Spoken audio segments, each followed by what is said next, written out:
आज या ठिकाणी आंदोलनाचा 6वा दिवस आहे. आमरण उपोषणाचा हा 6वा दिवस आहे. सातारा जिल्हा प्रशासन विभाग, सर्वच साताऱ्यातील जिल्हा प्रशासन अधिकारी हे पूर्णपणे दगडाच्या काळजाचे आहे. त्यांच्यात माणुसकी वगैरे काय उरलेली नाही. म्हणून आज या ठिकाणी तारेवरची कसरत, एक वेगळं आंदोलन आपण या ठिकाणी आज केलेलं आहे, की जेणेकरून प्रशासनाला जो भ्रष्टाचारी अधिकारी आहेत, ज्यांचं पगारावरती घर चालत नाही, आज ह्या तारेवरच्या कसरतीत हे काही लोक आज या ठिकाणी आंदोलनात सहभागी झालेले आहेत. त्यांच्या माध्यमातून आम्ही पैसे गोळा करून जे भ्रष्ट अधिकारी आहेत त्यांच्या दालनात हे पैसे घेऊन जाणार आहोत.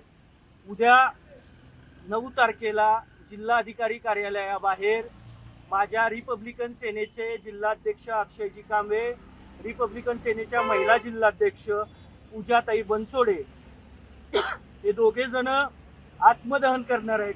सातारा जिल्ह्यातील तमाम रिपब्लिकन सेनेच्या कार्यकर्त्यांना आव्हान करतो की मोठ्या संख्येने या आंदोलनात आपण सहभागी व्हावे आणि सातारा जिल्हाधिकारी कार्यालय बाहेर चक्काजाम करावा.